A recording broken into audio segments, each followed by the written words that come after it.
बहुत ज़्यादा अब ये बात की जा रही है और तफसीलात सामने आई है क्योंकि आप उस मुज़ाकराती कमेटी का हिस्सा थे जो तहरीक इंसाफ से मुज़ाकरात कर रही थी और अब ये खबरें सामने आ रही है कि आप लोगों के मामला तय पा गए थे। बजट के बाद कोई 30 जून के आसपास आप लोग तैयार थे कि जी असेंबलियाँ तहलील हो जाएंगी, सितंबर के आखिर में मैक्सिमम इलेक्शन हो जाएंगे, पूरे मुल्क में एक साथ होंगे। शाह महमूद कुरैशी साहब बाहर निकलते हैं, इमरान खान साहब उन्हें कहते हैं कि भाई ये नहीं होगा, फिर वो आपको आके बताते हैं कि खान साहब नहीं सुन रहे हैं और फिर सब कुछ तितर बितर हो जाता है और हम वहाँ खड़े हैं जहाँ पर आज खड़े हैं। क्या वाकई मुज़ाकरात नतीजा खेज मरहले में दाखिल हो गए थे और इत्तफाक हो गया?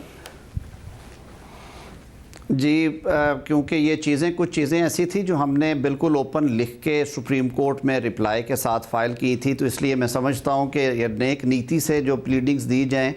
उनको आवाम तक भी पहुँचाना चाहिए। कोलेशन पार्टनर्स में शुरू में कुछ सख्ती थी, लेकिन उन्होंने कहा कि अगर मुल्की मुफाद में हैं ये चीज़ें और हमें इस वक्त पॉलिटिकल स्टेबिलिटी और इकनॉमिक स्टेबिलिटी की ज़रूरत है तो बैठ के बात करें। लाहौर में 2-3 सेशंस हुए, 2 सेशंस हुए हमारे जो कि ऑफ द रिकॉर्ड थे और उसमें बड़ी मेजर पेशरफ्त हुई। मैं और साद रफ़ीक साहब थे उसमें, फवाद चौधरी साहब और अली ज़फ़र साहब भी थे। हमने इनफॉर्मल गुफ्तगू की, फिर असद उमर साहब से भी हमने उस पर मुशावरत की। शाह महमूद कुरैशी साहब से इजाज़त ली गई, उन्होंने कहा कि हाँ आप इनफॉर्मली इंगेज रहें क्योंकि वो लॉन्ग वीकेंड था, सैटरडे संडे और मंडे 1 मई की छुट्टी आ गई थी उसके दौरान। जब हम दोबारा यहाँ पे इकट्ठे हुए तो बड़ा कंजीनियल एटमॉस्फेयर था, खुशगवार माहौल। चेयरमैन सेनेट ने उस दिन हमें हल्का फुल्का डिनर करवाया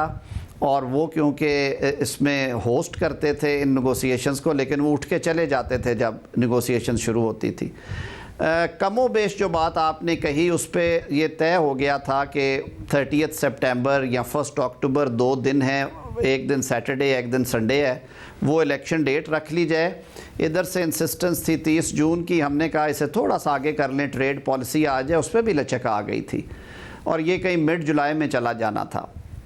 और सारी चीज़ें तय हो गई। हमने कहा हम अपने इत्तेहादियों से भी कुछ थोड़ा मैंडेट, क्योंकि नवीद कमर साहब और यूसुफ रज़ा गिलानी साहब वहाँ पे थे, वहाँ पे बलोच बाप पार्टी के रिप्रेजेंटेटिव भी थे।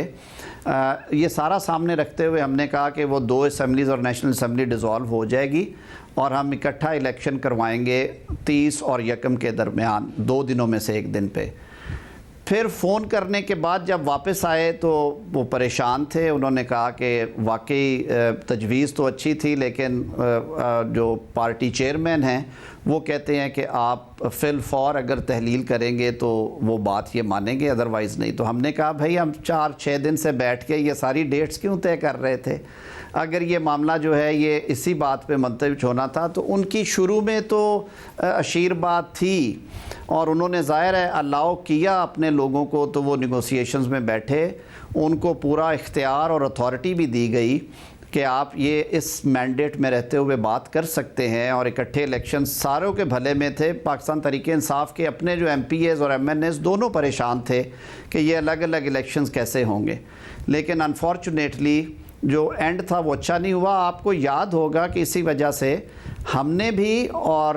PTI की टीम ने भी, शाह महमूद कुरैशी साहब ने और फवाद चौधरी साहब ने भी कहा कि हम तकलीफ़ के साथ ये बात कह रहे हैं कि नतीजा खेज़ नहीं हुए, लेकिन ये इसका मतलब ये नहीं है कि ये हमेशा के लिए ख़त्म हो गए हैं। मुज़ाकरात की ऑप्शन ओपन रहती है। हमने बहुत सॉफ्ट बयान दिया था इसहाक डार साहब ने और उन्होंने कहा था कि हमें उम्मीद है ये दोबारा शुरू हो सकते हैं, लेकिन उसके बाद फिर इतनी ज़्यादा गोलाबारी हुई और कोर्ट में भी आके कैटेगोरिकली कह दिया गया कि अब कोई चांस नहीं है। सब तो उसके बाद फिर जब ये बात हुई जो आप बता रहे हैं कि बात अंडरस्टैंडिंग हो गई, शाह महमूद कुरैशी साहब ने भी कहा कि अच्छी तजवीज़ है, फवाद चौधरी साहब भी वहाँ मौजूद थे, फिर शाह महमूद कुरैशी साहब गए, इमरान खान साहब से बात करके आए तो उन्होंने कहा वो मानने को तैयार नहीं है। वो खुद भी मायूस थे इस बात पर कि इमरान खान साहब नहीं मान रहे हैं, वरना 30 सितंबर या 1 अक्टूबर के इलेक्शन की अग्रीमेंट हो गई थी आप लोगों की। जी बिल्कुल ऐसे है और वो सारे गए थे जी, शाह महमूद साहब नहीं थे गए, उनकी टीम के तीनों अरकान जो हैं सेनेटर अली ज़फ़र साहब, फवाद चौधरी साहब और शाह महमूद साहब, दे टुक 10 मिनट्स 15 मिनट्स ब्रेक। हम लोग कमरे में रहे, बाहर टेरेस था सेनेट की बिल्डिंग में, टेरेस पे जाके उन्होंने फ़ोन कॉल्स की और वापस आके उन्होंने फिर हमें बताया कि ये मामलात नहीं हो सके। और ये चीज़ें मैं इसलिए कह रहा हूँ कि इनमें से बहुत सारी चीज़ें जो हैं वो कोर्ट में जब रिप्लाई फ़ाइल किया गया था तो तकरीबन इन्हीं लफ्ज़ों में उसमें बयान की गई, कुछ बातें वैसे भी आ गई थी मीडिया पे। और मैं समझता हूँ ये एक बहुत अच्छा मौका था पाकिस्तान के लिए ये मौका बहुत अच्छा था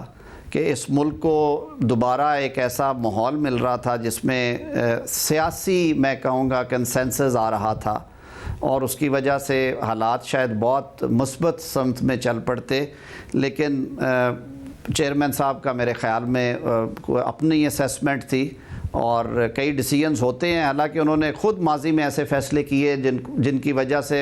सियासी तौर पे उन्हें पछताना पड़ा, जिसमें कौमी असम्बली से निकल जाना और सूबाई असम्बलियाँ जो कि स्मूथ चल रही थी उनकी दोनों उनको तहलील करना। बहरकैफ ये सियासत के खेल हैं, इसमें आपसे गलतियाँ होती हैं